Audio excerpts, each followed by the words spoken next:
Let me just ask you about the pardons issue that has just been reported on by the Washington Post. Yep. They're saying that the president has reportedly been asking whether he can pardon his staffers, his family, and himself, and that his attorneys are considering those matters. What should be our historical reference points for thinking about that? Well, in keeping with your theme tonight, Rachel, of doing the opposite of what happened before, you know, Richard Nixon, who was enmeshed in Watergate, is thought to this day in some quarters to be sort of the definition of dishonorable behavior. He was advised by some of his people, why don't you pardon yourself, save yourself the danger of being indicted after you leave office and maybe going to prison. And Nixon said, A, you know, the ability of the president to pardon himself, that's not been established, but B, it would be dishonorable, and I will not do that. Some of Nixon's aides, Bob Haldeman, his chief of staff, called him up just, you know, the day before he resigned in August of 1974, begged him to pardon him before he left office, and Nixon wouldn't do it because he thought that was dishonorable. Obviously very different from what we're seeing tonight. If Donald Trump thinks that he can easily pardon himself and pardon his aides, pardon his children, and limit the Mueller investigation, perhaps fire Mueller and or, you know, Jeff Sessions and Rosenstein, we are on our way, if that happens, to seeing a constitutional crisis that will make Watergate look like a minor event by comparison.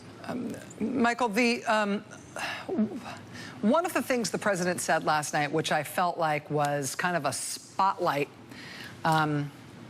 for where he might go, for what his thinking is about, for what he hasn't yet done, but he is at least considering doing, is he talked about the FBI and the fact that it's sort of an historical anomaly, or maybe inappropriate, that the FBI director reports up the chain to the Department of Justice, to the Deputy Attorney General and to the Attorney General. He said that the FBI director should report directly to him as president. Then immediately thereafter, he said, I think we're going to have a very good new FBI director.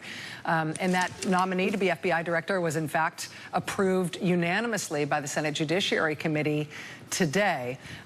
He was citing what he described as historical example in terms of explaining why the FBI director should should report directly to him. Was he correct in that?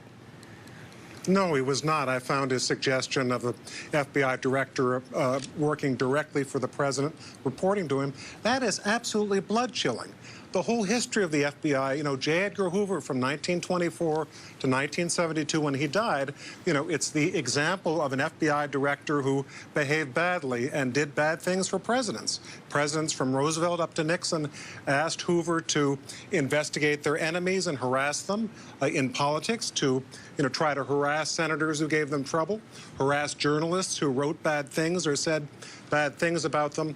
That is what we have tried to get away from all the way since 1972. That was the purpose of a 10-year term, that a president could not fire an FBI director, which Donald Trump has done. So what we're seeing is he's suggesting turning back the clock so that presumably he would have the ability to order the FBI to investigate, let's say, Dean Heller, who might give him trouble on health care. You know, you saw what he said to him yesterday at that lunch at the White House, or journalists who are unhappy with various things that Donald Trump is doing.